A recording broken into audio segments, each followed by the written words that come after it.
നമസ്കാരം. ഏഷ്യയിലെ ടിവിയുടെ എപ്പിസോഡിലേക്ക് എല്ലാ മനഃപ്രേക്ഷകർക്കും ഹൃദയം നിറഞ്ഞ സ്വാഗതം.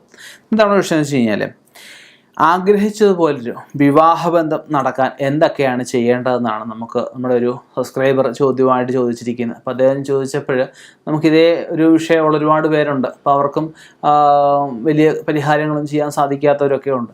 അപ്പോൾ അവർക്കൊരു ഉപകാരമാകട്ടെ എന്ന് കരുതി ഞാനൊരു എപ്പിസോഡായിട്ട് ചെയ്യുകയാണ്. അപ്പം നമുക്ക് ഈ വിവാഹ കാരകൻ ഞാൻ നേരത്തെ പറഞ്ഞു ശുക്രനാണ്.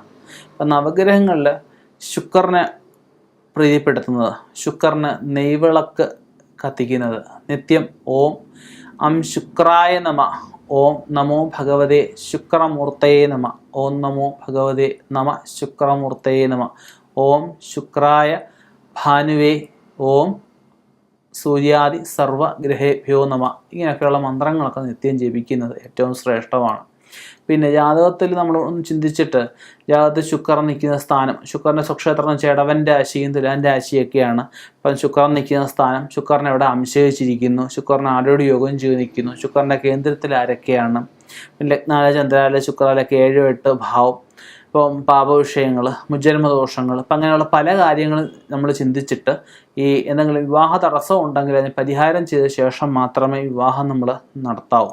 അല്ലാത്ത വർഷം വിവാഹം നടത്തിയ ചിലപ്പം വിവാഹ കാര്യങ്ങളിൽ ഒരുപാട് ബുദ്ധിമുട്ടുകളൊക്കെ പിന്നീട് ഭാവിയിൽ നമ്മൾ അനുഭവിക്കേണ്ടതായിട്ടൊക്കെ വരാം. ചില കണ്ടില്ല, വിവാഹം കഴിഞ്ഞിട്ടും മനസ്സമാന സ്വസ്ഥയും കാണത്തില്ല.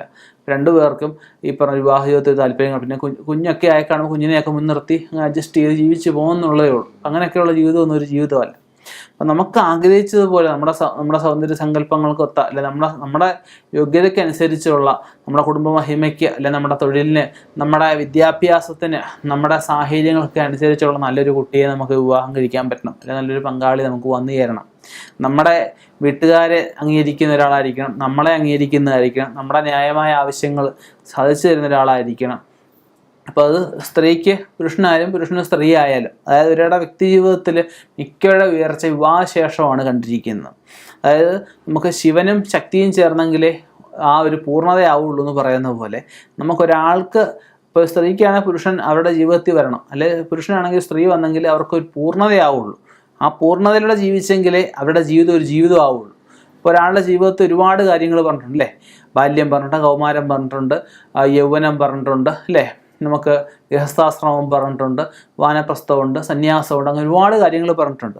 ഒരു മനുഷ്യായുസ്സിൽ ഒരാളുടെ ജാതകത്തിൽ പറഞ്ഞിരിക്കുന്ന എല്ലാ കാര്യങ്ങളും പൂർത്തിയായ ശേഷം ഭഗവാൻ വിളിക്കുന്ന സമയത്തായിരിക്കണം നമുക്കൊരാൾ പോകാനായിട്ട്.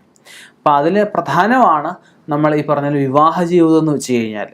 അപ്പോൾ ആ വിവാഹ ജീവിതം നമുക്ക് ശുഭകരമായിട്ട് ആഗ്രഹിച്ച പോലെ വരാനായിട്ട് ആദ്യം ഈ പറഞ്ഞ പോലെ ജാതകദോഷമൊന്നുമില്ല എന്ന് ഉറപ്പുവരുത്തുക. അതിനുശേഷം ഞാൻ ഈ പറഞ്ഞ ശുക്രൻ്റെയൊക്കെ മന്ത്രങ്ങൾ നമ്മൾ സ്ഥിരമായിട്ട് ജപിക്കുക. നവഗ്രഹ ക്ഷേത്രത്തിൽ പോയി ശുക്രന് നെയ്വിളക്ക്, ശുക്രന് വിശേഷ പായസം മുതലായ വഴിപാടുകളൊക്കെ ചെയ്യുക. ശുക്രൻ്റെ വസ്ത്രം നമുക്ക് വാങ്ങിച്ചിട്ട് കൊടുക്കുക.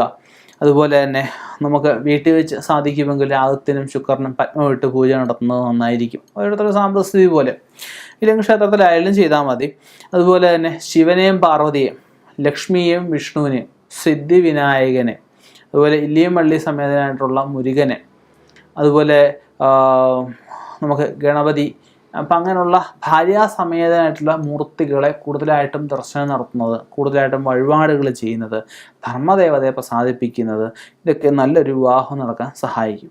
അതുപോലെ നമുക്ക് പൗർണമി പൊങ്കാലയിടുക. സ്ത്രീകൾക്കാണ് പുരുഷന്മാർക്ക് ഒരുപോലെ ചെയ്യാൻ പറ്റുന്നതാണ്. പടിഞ്ഞാട്ട് ദർശനമായിട്ട് നമ്മളൊരു ഹോമം കഴിക്കുന്ന തുല്യമാണെന്നാണ് പറഞ്ഞത് പൊങ്കാലയിടുന്നത്. പൗർണമിക്ക് പടിഞ്ഞാട്ട് ദർശനമായിട്ട് വിളക്കിൻ, നമുക്ക് ഈ അടുപ്പ് കൂട്ടുന്നതിൻ്റെ വലത്ത് ഭാഗത്ത് വിളക്ക് വെച്ച് ഗണപതി നേദിച്ച് അതിനുശേഷം കർപ്പൂരം കത്തിച്ച് നമുക്ക് ഈ തീ കൂട്ടി പുതിയ കലത്തിൽ വേണം നമ്മൾ പൊങ്കാല ഇടാനായിട്ട്.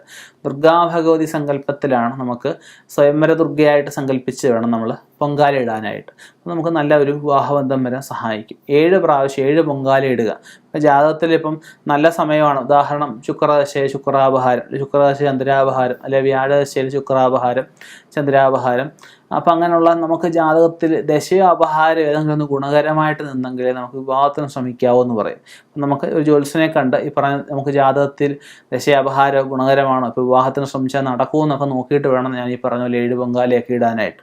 അതുപോലെ തന്നെ വിവാഹം ഉറയ്ക്കുന്നവരെ അടുപ്പിച്ച് തിങ്കളാഴ്ച വ്രതം, വീട്ടിൽ മറ്റ് അശുദ്ധിയൊന്നുമില്ലാത്ത പക്ഷം നമുക്ക് തിങ്കളാഴ്ച വ്രതം എടുക്കുക. സാധിക്കുമെങ്കിൽ രാവിലെയോ വൈകിട്ടോ ഏതെങ്കിലും ഒരു നേരം നമുക്ക് ശിവപാർവതി ക്ഷേത്രത്തിൽ പോയി നേരത്തെ പൂജ കണ്ടു തൊഴുക, യഥാശക്തി വഴിപാടുകൾ നടത്തുക. സാധിക്കുമെങ്കിൽ ഓം നമ പാർവതീപതയേ നമ, ഓം മാമഹേശ്വരാഭ്യാം നമ, ഓം ശിവപാർവത്യേ നമ, ഓം ഉമായേ നമ, ഓം നമ ശിവായ ശിവായ നമ. ഈ മന്ത്രങ്ങളൊക്കെ സാധിക്കുമെങ്കിൽ 108 പ്രാവശ്യം, 108 പ്രാവശ്യം പറ്റുന്നില്ല എങ്കിൽ 54, 56 പ്രാവശ്യവും ക്ഷേത്രത്തിൽ ഇരുന്ന് ജപിക്കുക.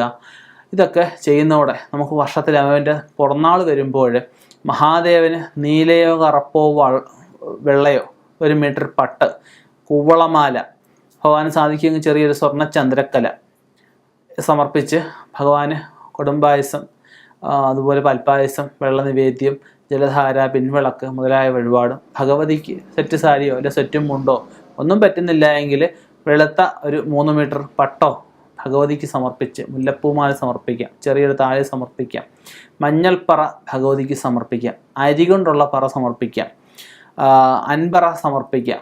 ഇങ്ങനെയൊക്കെയുള്ള വഴിപാടുകൾ അവൻ്റെ പിറന്നാളിൽ നടത്തി കഴിഞ്ഞ് കഴിഞ്ഞാലും ഈ പറഞ്ഞ പോലെ തന്നെ ഈ വർഷം വിവാഹയോഗമില്ല, അടുത്ത വർഷം വിവാഹയോഗമേ ഉള്ളൂ എങ്കിൽ പോലും നല്ല ഒരു വിവാഹബന്ധം, നമ്മൾ ആഗ്രഹിച്ച ഒരു വിവാഹബന്ധം നടക്കാനൊക്കെ ആയിട്ട് സഹായിക്കും.